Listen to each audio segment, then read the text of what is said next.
Bien, eh, comenzamos. Mi nombre es Percy Pérez Peralta, soy médico urólogo.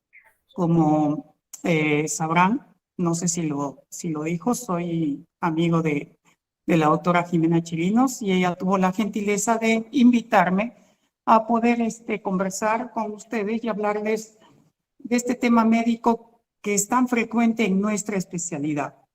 Soy médico urólogo y trabajo en un hospital público desde hace varios años, y la hiperplasia benigna de próstata, que es el tema que ahora nos convoca, es sin duda alguna y de lejos la patología que con más frecuencia nosotros vemos en nuestra práctica diaria. Entonces, tenemos ahí el título: hiperplasia benigna de próstata. La siguiente, por favor.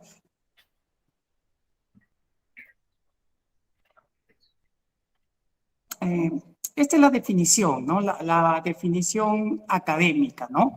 La hiperplasia benigna de próstata, que también se conoce como adenoma de próstata, es una enfermedad progresiva que consiste en el agrandamiento de la glándula prostática. Aquí hay dos cosas importantes que entender o que saber: que esta es una enfermedad progresiva.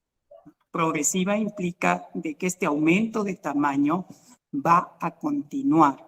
Esto es muy importante para todos nosotros, porque muchas veces cuando a alguna persona, a algún paciente se le diagnostica esta enfermedad, se obvia el hecho de que con el paso de los años los síntomas que esta persona tiene podrían empeorar. ¿Debido a qué? A que la enfermedad es progresiva. ¿Y qué es lo que progresa? Lo que progresa es el aumento de tamaño de la glándula prostática. Este aumento de tamaño es el que genera, como ya lo veremos más adelante, todo el cuadro clínico y los síntomas que esta enfermedad presenta. La siguiente, por favor. Bien, este es un pequeño esquema para mostrarles algo para conocer la glándula prostática. La próstata está justamente debajo de la vejiga. Este es el dibujo, o es una figura que nos muestra la anatomía del varón. Es un varón. Como ya saben, la glándula prostática está presente solamente en los varones. Las mujeres no tienen próstata. Y la glándula está ubicada exactamente debajo de la vejiga. Imagínese un picarón o una dona. La próstata está envolviendo la salida de la vejiga. La vejiga es esta estructura que tiene forma de embudo, y debajo de ella, acá en este nivel en el cuello, es donde encontramos a la próstata. La próstata normalmente mide o pesa aproximadamente 15 a 20 gramos. Ese es el peso y el volumen normal de la próstata. A medida que esta enfermedad va progresando, esas medidas se van incrementando. Entonces, en esta lámina es para mostrarles la ubicación de la glándula prostática. La siguiente, por favor. Otro dibujo. Este es el mismo varón, pero viéndolo de perfil. Esta es la misma zona, esta es la zona pélvica. Acá tenemos la vejiga, la estamos viendo, estoy tratando de señalarla. Y además, lo que tenemos acá es la glándula prostática, que está justo debajo de la vejiga. La vejiga, que repito, se ve como con la forma de un embudo. La siguiente, por favor. Esta es la pregunta que muchos de mis pacientes me hacen, ¿no? La próstata, me dice, doctor, ¿para qué sirve? ¿Qué está haciendo mi próstata aquí en mi cuerpo? Pues la próstata es un órgano que pertenece al aparato reproductor, es un órgano sexual que cumple diversas funciones dentro de nuestro cuerpo. Existe la idea, muchas veces equivocada, que le asigna a la próstata funciones que en verdad ella no cumple. Lo que más comúnmente vemos es que a la próstata la colocan en un lugar que en verdad no le corresponde. Muchas cosas que nosotros asumimos que dependen de la próstata, en verdad no lo son tanto. La siguiente, por favor. Acá hemos tratado de sintetizar cuáles son las principales funciones que cumple la próstata. En verdad son 4, ahí las hemos mencionado. La próstata se encarga de la producción del semen, más o menos el 30% del volumen total del semen, el 30% es producido a nivel de la próstata. Entonces, la próstata contribuye a la formación de semen. Produce, la siguiente función es produce una sustancia que se llama PSA. PSA son las siglas de antígeno prostático específico. Son siglas en inglés. El antígeno prostático específico o PSA es una sustancia que se produce a nivel de la próstata. Esta sustancia permite la licuefacción del semen. ¿Qué cosa es licuefacción del semen? Pues probablemente o seguramente ustedes conocen el semen. El semen tiene una consistencia gelatinosa, es un coágulo, no es líquido, tampoco es sólido, tiene este aspecto coloidal, como una gelatina, ya lo dije. Pues gracias a la acción de esta sustancia PSA, al cabo de unos minutos, el semen pasa del estado gelatinoso a un estado líquido. Ese cambio es lo que se conoce como licuefacción. Y repito, esta licuefacción es gracias a la acción del PSA. Y el PSA se produce en la próstata, ¿no? Otra función que cumple la próstata es el cierre del cuello vesical. La uretra, que es el tubito que está dentro del pene, es el conducto por donde sale la orina, pero por ahí también sale el semen. Pero cuando el varón eyacula no micciona. Y al revés, cuando el varón micciona, no eyacula. Y eso es gracias a la acción de la próstata. En el momento que un varón está eyaculando, la próstata lo que hace es cerrarse fuertemente y de esa manera evita que parte de la orina salga junto con el semen, lo cual haría que el semen del varón se mezcle con la orina. La orina es un compuesto que puede afectar la función del semen. Entonces, gracias a la próstata, no se produce esta mezcla entre el semen y la orina del varón, ya sea al miccionar o ya sea al eyacular. Y finalmente, la cuarta función, que aunque es un poco discutible, porque no hay acuerdo unánime en esto, es que tiene una función protectora, ¿no? Protectora ya que produce sustancias, compuestos, enzimas, que pueden tener un efecto bactericida. Bactericida significa que puede eliminar algunas bacterias que pueden ocasionar infecciones urinarias. En resumen, estas son las funciones que cumple la próstata, ¿no? Ayuda forma parte de la producción del semen, produce el PSA, la sustancia que permite la licuefacción del semen, permite el cierre del cuello vesical y tiene una acción protectora de la vejiga, ya que impide el paso de algunas bacterias que pueden producir cuadros infecciosos. La siguiente, por favor.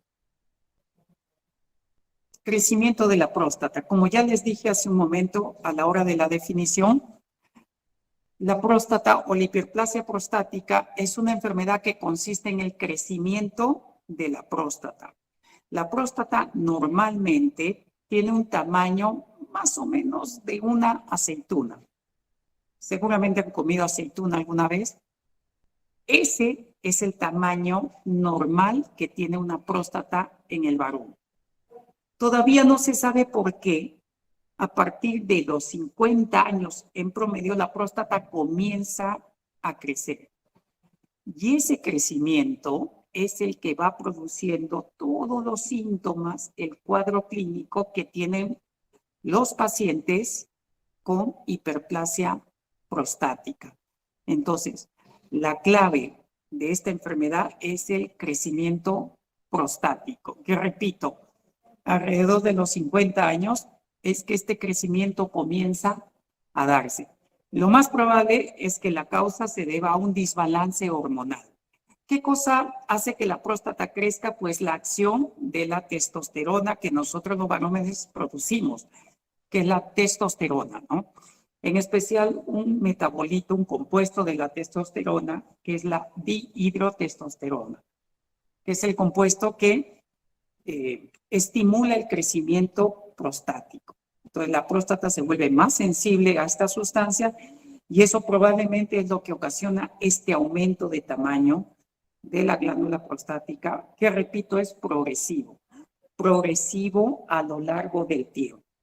Eso significa que a mayor edad del varón, mayor volumen prostático. La siguiente, por favor. La que sigue a esa, por favor. Aquí hay un dibujo justamente que permite revisar este volumen o este aumento prostático, ¿no? Ahí hay la imagen de dos próstatas. De un lado, como está indicado ahí, tenemos una próstata normal. Y del otro lado, del lado derecho, vemos una próstata crecida. Al crecer la próstata, hay que notar que el conducto por donde sale la orina, que es ese pequeño tubo delgado que está en medio de los dos lóbulos prostáticos, de un lado está permeable, es decir, está abierto. Y en el otro lado, en la otra figura, se ve que ese conducto ha desaparecido. Eso debido a que el aumento del tamaño de la próstata comprime la uretra y eso es lo que ocasiona los síntomas miccionales que se presentan cuando tenemos una hiperplasia prostática. La que sigue, por favor. Bien, este es un cuadro para describir algunos o los principales síntomas que produce el crecimiento prostático. Con fines didácticos, se dividen en dos grupos, ¿no? Cuadros o síntomas obstructivos y los síntomas irritativos. La siguiente, por favor. Este es un esquema o una ilustración de cuáles son estos síntomas que produce el crecimiento o hiperplasia benigna de próstata. Tenemos los síntomas de llenado, como son el aumento de la frecuencia miccional, es decir, el paciente con la próstata grande, pues va con más frecuencia a miccionar, tiene la necesidad de orinar una o más veces para lograr vaciar el contenido de la vejiga. A veces tiene urgencia por miccionar o puede tener cuadros de incontinencia o pérdida urinaria, ¿no? Entonces, los síntomas son dificultad para la micción. Aquí es importante aclarar de que como parte de los síntomas de la próstata no existe dolor. Habitualmente, los pacientes con hiperplasia benigna de próstata no se quejan de dolor. La próstata no duele. Entonces, cuando un paciente presenta crecimiento prostático, sus problemas son básicamente dificultad o cambios para la micción.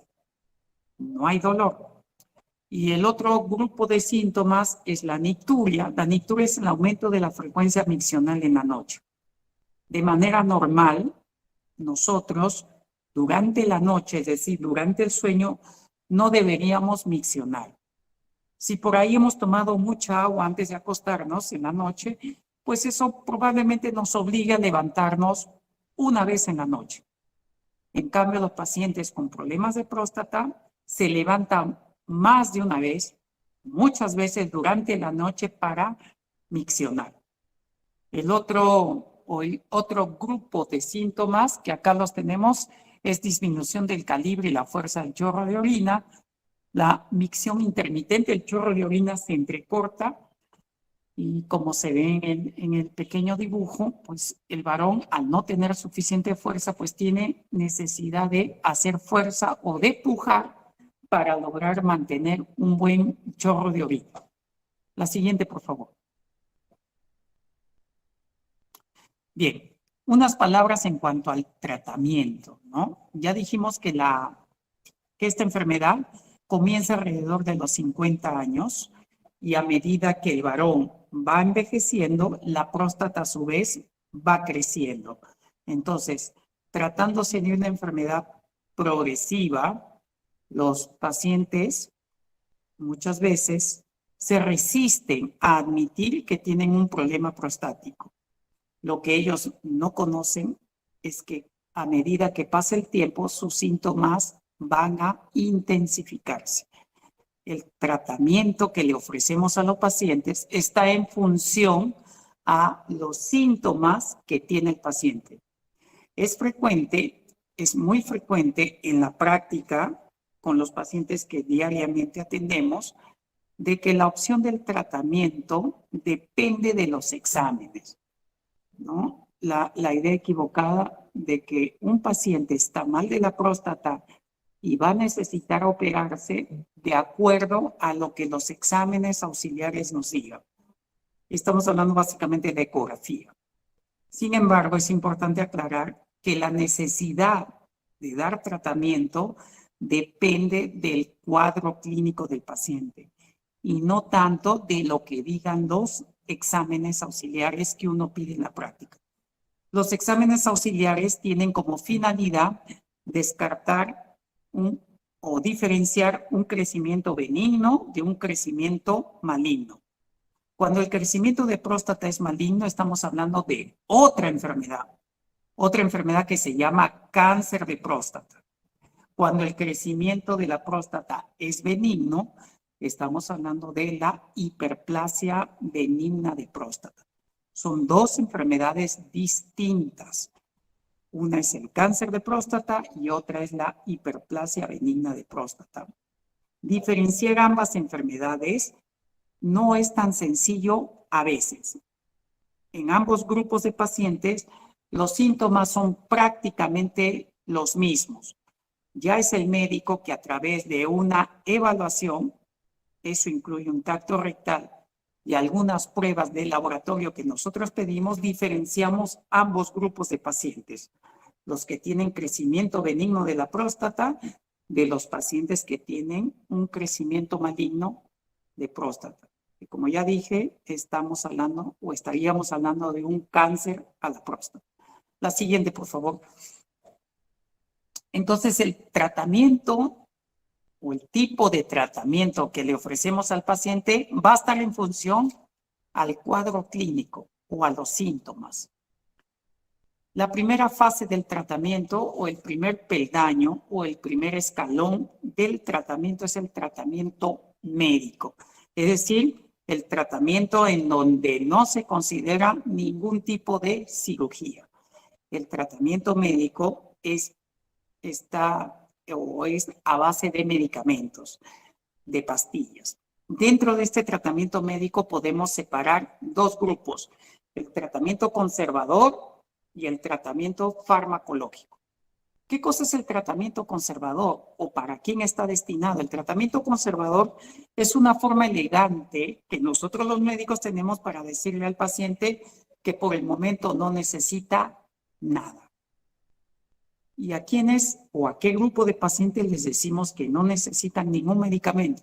Pues aquellos pacientes que prácticamente no tienen cuadro clínico. Es decir, los exámenes demuestran un aumento del tamaño de la próstata, sin embargo, el paciente clínicamente no tiene ninguna molestia o tiene molestias, pero son mínimas. ¿Cuáles son esas molestias? Pues las que hemos mencionado, ¿no? Cambios en la forma de miccionar. El paciente no se levanta en la noche, cuando va a miccionar logra vaciar completamente la vejiga, no le cuesta orinar, la fuerza con la que la orina sale es la adecuada. Entonces es un paciente que podemos asumir que no tiene síntomas o que los tiene pero de forma leve. A este grupo de pacientes pues no se le ofrece medicamento, solamente algunas recomendaciones como los que están escritos acá, ¿no? Algunos cambios en sus hábitos de vida y la dieta. ¿Qué hábitos de vida podrían mejorar al paciente? Pues la ingesta de líquido. Ya hemos dicho que los pacientes con próstata grande despiertan más de una vez durante la noche para miccionar. Entonces, a este grupo de pacientes les conviene no tomar mucho líquido durante la noche o antes de acostarse. Por ejemplo, ir a miccionar. Siempre ir a miccionar antes de ir a la cama a dormir. Y en cuanto a la dieta, pues evitar algunos alimentos que pueden contribuir al aumento del volumen prostático. Se ha descrito, por ejemplo, la comida grasa. Evitar algunos alimentos que excitan a la vejiga. A la cabeza de ellos está la cafeína, la fruta cítrica, el alcohol. Esos son medicamentos que deberían evitar con el fin de disminuir o mejorar la forma de miccionar del paciente y no se le da ningún medicamento. Hay otro grupo de pacientes a los que sí se les tiene que ofrecer medicina porque sus síntomas son más intensos o más severos. Este es el grupo de pacientes cuyos síntomas son leves a moderados. ¿Qué tratamientos son los que ofrecemos? Pues los que tenemos aquí en la lista, ¿no? Tratamientos alfa bloqueantes, tratamientos inhibidores de la hormona o antiandrógenos, los antimuscarínicos, medicamentos beta-2 agonistas, inhibidores de la fosfodiesterasa, fitoterapia. Hablaremos de manera general de algunos de ellos nada más, porque el motivo de esta charla es más que nada orientativa. La siguiente, por favor.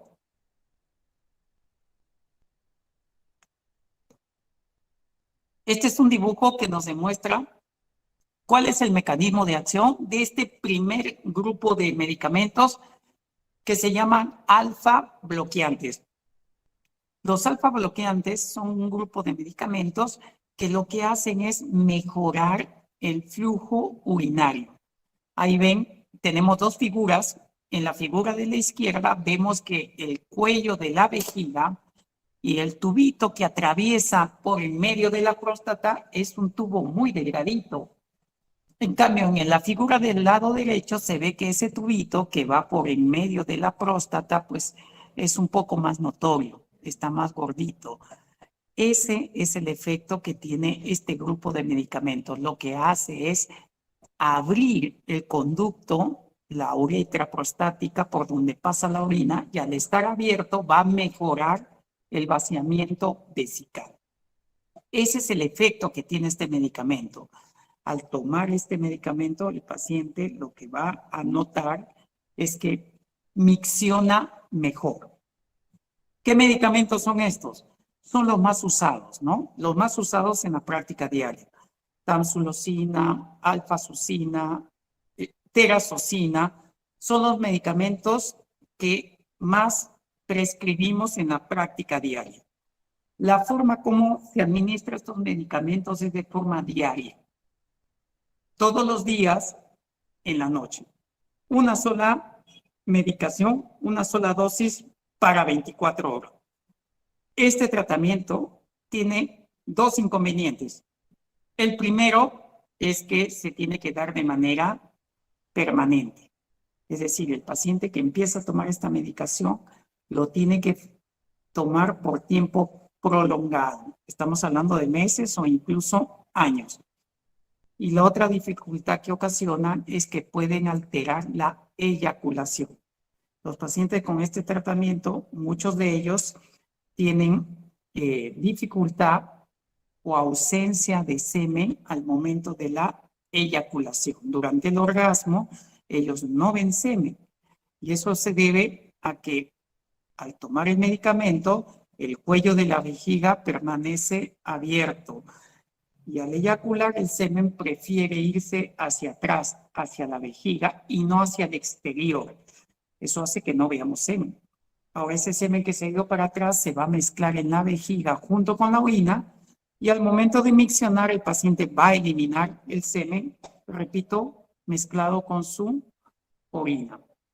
Estos medicamentos, repito, medicamentos alfa bloqueantes no modifican el tamaño de la próstata.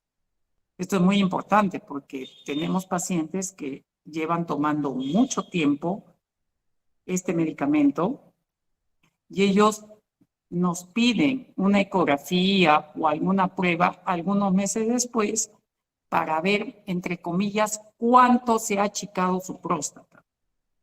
Y lo cierto es que su próstata no se ha achicado absolutamente nada, porque, repito, estos medicamentos no modifican el volumen prostático. Su mecanismo de acción está a nivel del cuello de la vejiga, ya que permiten abrir el cuello y de esta manera mejorar el pasaje de la orina, pero no modifican el volumen prostático. Es más, la próstata continúa su proceso de aumento de tamaño y de crecimiento. Eso significa que después de algún tiempo de estar tomando la pastilla, pues los pacientes van a notar fracaso en el tratamiento. Doctor, al principio cuando yo tomaba mi pastilla, orinaba mejor, pero últimamente he notado que aunque la tomo, igual persisto orinando mal. Eso se debe, repito, a que la próstata ha continuado creciendo y al estar más grande probablemente produzca mayor obstrucción. Entonces el paciente ya no está en un estadio leve, sino que ya pasó probablemente en un estadio moderado. La siguiente, por favor. Este es la anterior. Bueno, y este es el otro grupo de medicamentos que también se usan de manera frecuente. Son medicamentos que están dirigidos a disminuir la producción de testosterona en el varón.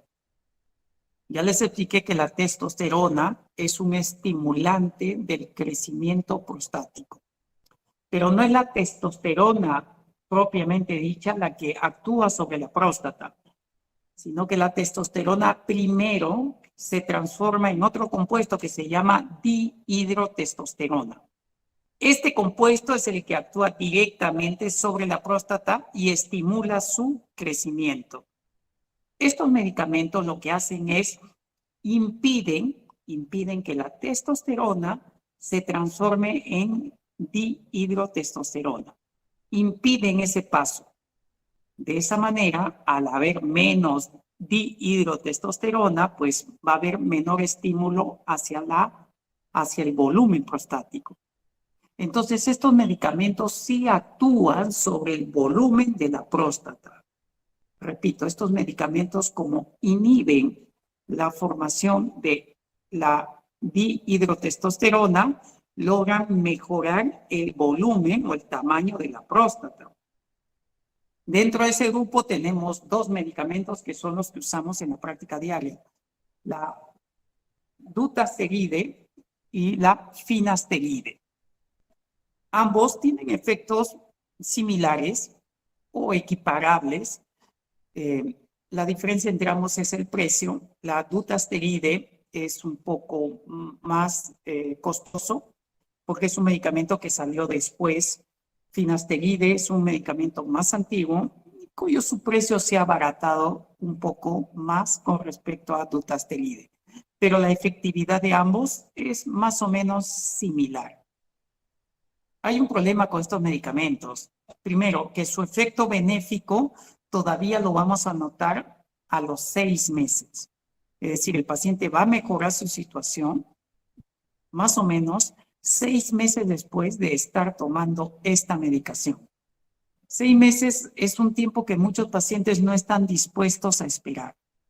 Y el otro problema que estos medicamentos producen, que como inhiben a la testosterona, pues la testosterona es la hormona que hace que el hombre sea varón.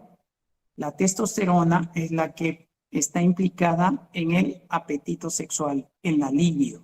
Entonces, puede haber, por acción de este medicamento, disminución de la respuesta sexual del varón. Ese es uno de sus efectos adversos.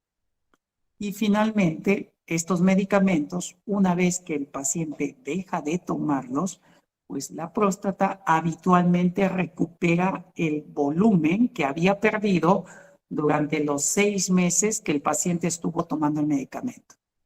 Entonces, son problemas que implica que este medicamento en verdad se ha utilizado muy poco por la mayoría de nuestros pacientes. Sin embargo, en otros lugares lo usan con mucha más frecuencia que en nuestro país. El otro tema es el costo, ¿no? Porque este medicamento aumenta el costo del tratamiento. Este medicamento se puede tomar junto con los alfa bloqueantes. Existen asociaciones, ¿no? Juntos pueden tener un efecto más prolongado que si tomamos ambos grupos por separado. Ese grupo de fármacos solo que se usa, repito, mayoritariamente para el tratamiento de la próstata. Y finalmente unas palabras, la siguiente por favor. Finalmente, unas palabras en cuanto a la fitoterapia, ¿no? Ahí hay una equivocación. La palabra debería decir fitoterapia. Fitoterapia implica o está relacionado a las plantas, a los vegetales, ¿no? Dentro de la fitoterapia encontramos una serie de alimentos o de compuestos, repito, de origen vegetal o naturales, que pueden ayudar a mejorar los síntomas del crecimiento prostático, es decir, que pueden darse para casos de hiperplasia benigna de próstata. Sin embargo, lo que ya sabemos es que estos extractos o estos productos naturales tienen un efecto muy, pero muy limitado. No se usan en la práctica diaria como tratamiento único. Se puede dar a un grupo de pacientes que tengan síntomas leves, muy leves, o como complemento de los dos primeros grupos de medicamentos que hemos visto, alfa bloqueantes y los reductores o los inhibidores de la dihidrotestosterona. No los usamos como terapia o como tratamiento único.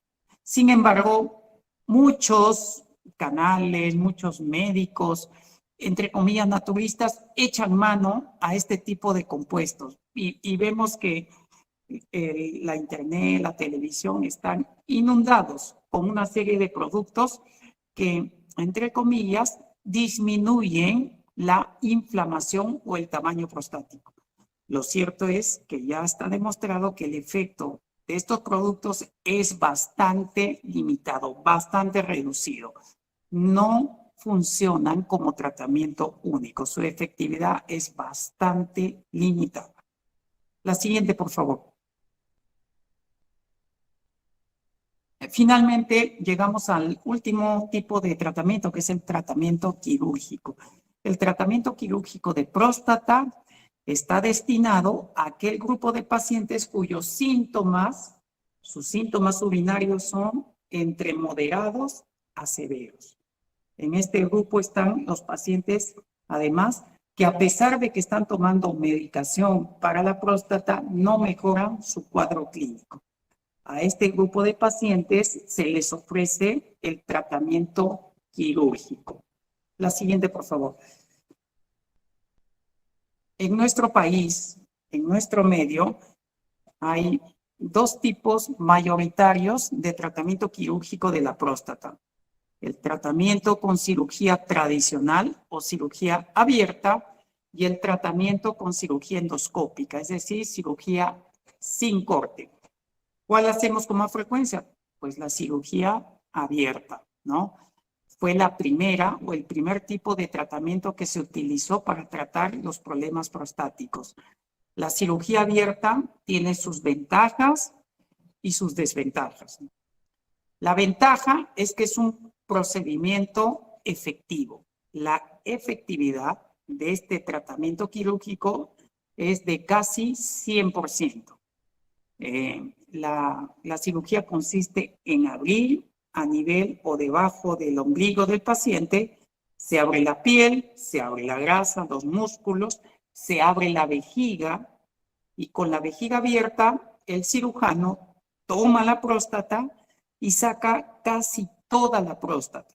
No la sacamos toda, sacamos casi toda.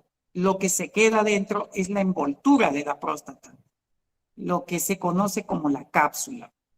Es por eso que los pacientes que se han operado de próstata por hiperplasia benigna, cuando les hacen una ecografía de control después de haberse operado, el ecografista informa que el paciente tiene restos prostáticos. Y eso alarma al paciente porque el paciente inmediatamente cree que lo han operado mal. Yo he tenido pacientes que me han tumbado la puerta con su informe ecográfico donde dice que tiene restos prostáticos si el paciente se acaba de operar. Entonces, tienen la idea de que han sido mal operados, lo cual no es así, ¿no? En este tipo de cirugía, repito, no se saca toda la próstata, se saca casi toda la parte que obstruye, pero se deja la envoltura, la cáscara, la cápsula de la próstata no sale, eso queda ahí. Sin embargo, al sacar casi todo lo del centro de la próstata, pues mejoramos el pasaje de la orina a través de la uretra y eso hace que el paciente miccione mejor. La siguiente, por favor. Bueno, este es un pequeño esquema de lo que les acabo de mencionar antes, ¿no? Este es un paciente que está echado boca arriba y como ven, la mano del cirujano está dentro de la vejiga y con sus dedos está tratando de enuclear. Eso que tiene entre sus dedos es justamente el adenoma de próstata. La siguiente, por favor. Lo mismo, ¿no? Ahí vemos cómo es un dibujo que nos muestra cómo con ayuda de los dedos uno está enucleando o sacando la próstata. La que sigue, por favor. Igual, ¿no? Cirugía abierta. La que sigue. Y finalmente, la otra forma que tenemos de tratar la próstata es la cirugía endoscópica. Endo significa dentro, cópica es mirar. Entonces, es la cirugía que hacemos a través de los conductos naturales sin necesidad de abrir al paciente. En esta cirugía no hay corte, no se corta al paciente, sino que a través de la uretra ingresamos con el instrumento y este instrumento que llega hasta la próstata tiene una punta, un gancho, y ese gancho por dentro va fileteando la próstata, haciendo o labrando un túnel para que por ahí la orina pueda pasar con mayor facilidad. La que sigue, por favor. Siguiente, por favor. Este tipo de cirugía tiene este nombre, ¿no? RTU. RTU son las siglas de resección transuretral de próstata. La siguiente, por favor. Next, o ya no hay más. Bien, creo que esta es la última. Este es el instrumento, ¿no? Como ven, el instrumento es un tubo metálico que está ingresando por el pene, por la uretra, y la punta de ese instrumento está a nivel de la próstata. Por dentro, ese tubo tiene un gancho y ese gancho va fileteando la próstata por dentro para abrir el cuello de la vejiga y de esta manera mejorar el calibre del chorro de orina. Muy bien, creo que esa es la última. Hemos tratado de sintetizar en pocos minutos algunos conceptos que creo yo son los más importantes en cuanto a la hiperplasia benigna de próstata. Hay muchísimo más que hablar,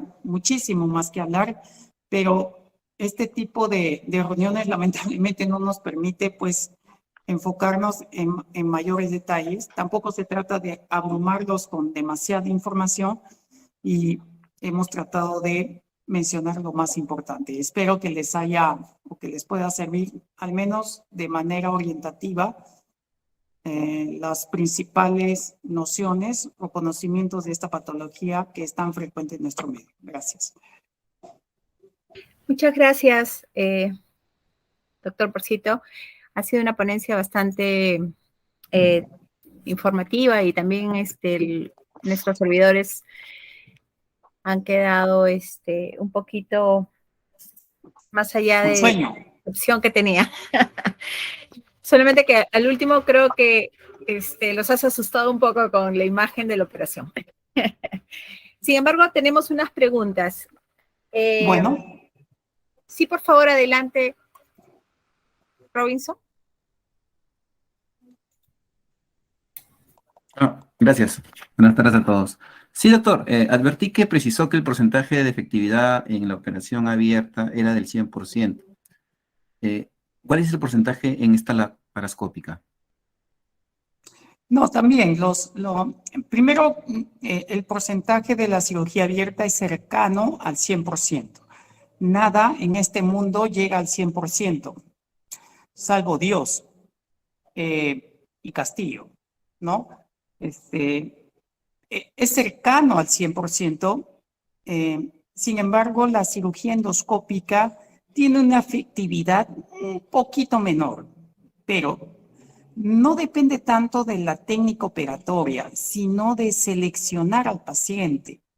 Si un paciente tiene un problema de próstata, hay dos opciones de tratamiento quirúrgico, como hemos visto: cirugía abierta y cirugía endoscópica. ¿Quién va a decidir qué tipo de cirugía se va a hacer? ¿El paciente? ¿El médico?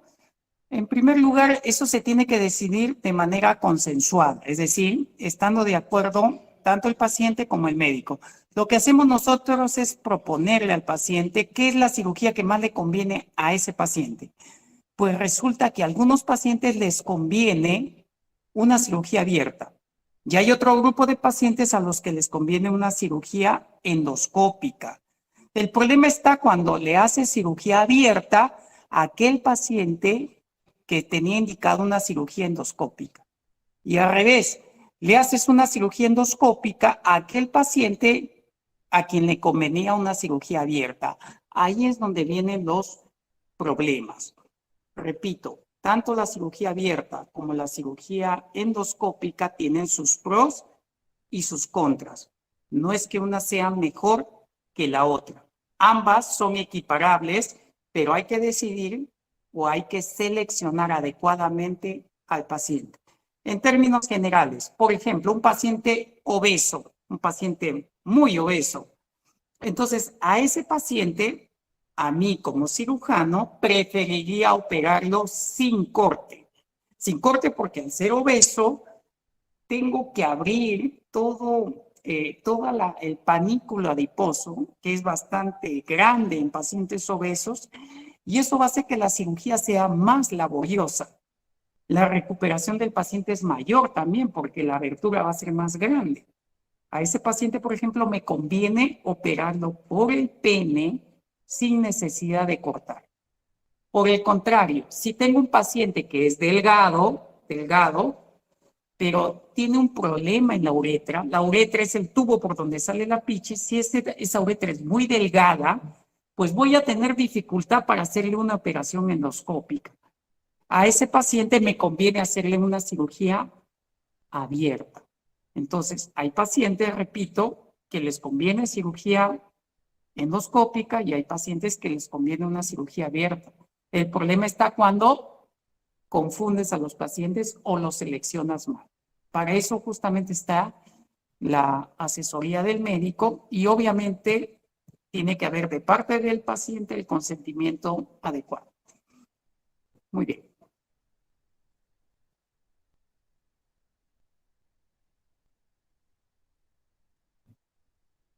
¿Alguna más? Muy bien, si no hubiera otra pregunta, he compartido por el chat el enlace para la encuesta de satisfacción. Por favor, les pediría que si la pudieran llenar para tener un alcance mayor para las próximas capacitaciones. Yo creo, doctor Porcito, que ya no hay ninguna otra consulta. Vamos a ofrecerles la capacitación grabada, la vamos a compartir y agradecerle nuevamente el tiempo que le ha dedicado a esta charla, muy precisa, información clave para poder prevenir y ayudar a nuestros servidores. Esperamos tenerlo prontamente en otra charla. Muy agradecida.